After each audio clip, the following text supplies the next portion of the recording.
నేడో రేపో మున్సిపల్ ఎన్నికల నోటిఫికేషన్ అట. ఎన్నికల ప్రచారం ప్రారంభించామట మంత్రి కోమటిరెడ్డి. మున్సిపల్ ఎన్నికల నోటిఫికేషన్ బుధవారం లేదా గురువారం వెలువడవచ్చని మంత్రి కోమటిరెడ్డి వెంకటరెడ్డి అన్నారట. మంగళవారం యాదాద్రి భువనగిరి జిల్లా యాదగిరిగుట్ట లక్ష్మీ నరసింహస్వామి దర్శించుకున్న తర్వాత ఆలేరులో స్వయం సహాయక సంఘాల మహిళలకు వడ్డీ లేని రుణాలు, ఇందిరమ్మ చీరల పంపిణీ కార్యక్రమంలో ఆయన మీడియాతో మాట్లాడారట. ఎన్నికల ప్రచారం మంగళవారం నుంచే ప్రారంభించామని మంత్రి తెలిపారు. మున్సిపల్ ఎన్నికల్లో కాంగ్రెస్ పార్టీకి మద్దతు తెలపాలని దండం పెట్టి అభ్యర్థిస్తున్నానన్నారు. ఈ ఎన్నికల్లో కాంగ్రెస్ అభ్యర్థులను మెజార్టీతో గెలిపిస్తే సీఎం రేవంత్ రెడ్డి సహకారంతో మున్సిపాలిటీల్లో మరిన్ని అభివృద్ధి పనులు చేపట్టి ప్రగతి పదంలో నిలుపుతామని తెలిపారు. బీఆర్ఎస్ అభ్యర్థులను మున్సిపల్ ఎన్నికల్లో ఓడించి తగిన గుణపాఠం చెప్పాలన్నారట. బంగారు తెలంగాణలో బాగుపడింది కేసీఆర్ కుటుంబమేనని, ప్రజలు బాగుపడింది లేదన్నారు. కాగా యాదగిరిగుట్ట లక్ష్మీ నరసింహస్వామి దేవస్థానానికి ధర్మకర్తలుగా మండలి నియమించేందుకు సీఎం రేవంత్ రెడ్డి సుముఖంగా ఉన్నారని మంత్రి తెలిపారట. ఇప్పుడు ఇందిరమ్మ చీరలు, ఇందిరమ్మ రుణాలు, వడ్డీ లేని రుణాలు, ఇవన్నీ కూడా మరి వీటిలో భాగమేనా? ఏదైతే మీరు ప్రచారం ఆల్రెడీ స్టార్ట్ అయిందని చెప్తా ఉన్నారో ఇవన్నీ కూడా వాటిలో భాగమేనా?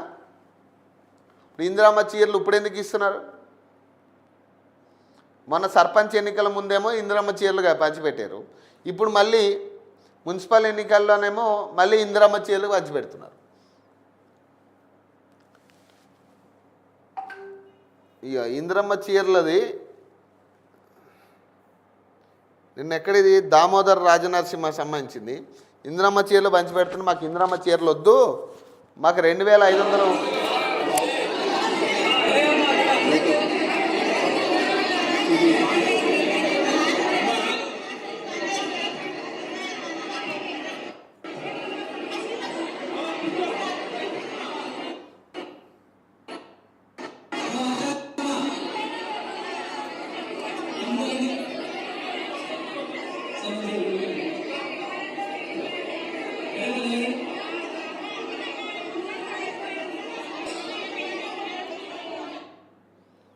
అవి ఏమంటుంది ఒక్కసారి మళ్ళీనండి. మాకు 2500 కావాలి, వద్దపోతే వెళ్ళిపో, మాకేమో అవసరం లేదన్నట్టుగా ఆయన మాట్లాడతాం.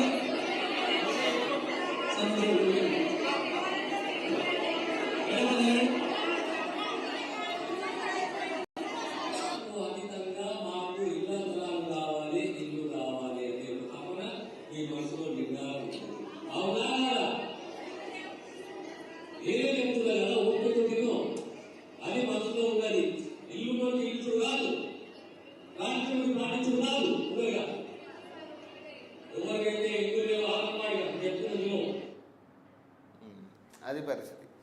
దాన్ని అసలు అడిగేదానికి సమాధానం లేదు. ఇప్పుడు వాళ్ళు ఏమడుగుతున్నారు? 2500 ఇమ్మని అడుగుతున్నారు.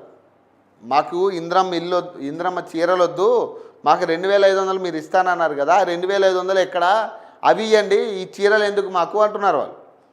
కానీ లేదు మేము ఇందిరమ్మ ఇల్లు కట్టిస్తాం, ఇవన్నీ మాట్లాడుతూ ఉన్నాడు ఆయన. ఫ్రంట్ అందరూ కూడా అడుగుతూ ఉన్నారు 2500 ఎక్కడ మహిళలకు ఇస్తానని అడుగుతుంటే ఆయన సీరియస్ అవుతూ ఉన్నాడు మరి వాళ్ళ మీద. ఆ ప్రశ్నకి తప్పితే అన్నిటికీ మాట్లాడుతూ ఉన్నాడు ఆయన. మరి ఇట్లాంటి పరిస్థితులు ఉన్నాయి బయట. మరి వాటికి సమాధానం చెప్పే పరిస్థితులు ఇప్పుడు మినిస్టర్లు లేరు, మంత్రులు లేని పరిస్థితి. మంత్రులు కావచ్చు, ఎమ్మెల్యేలు కావచ్చు, వాటికి సమాధానం చెప్పలేకపోతూ ఉన్నారు.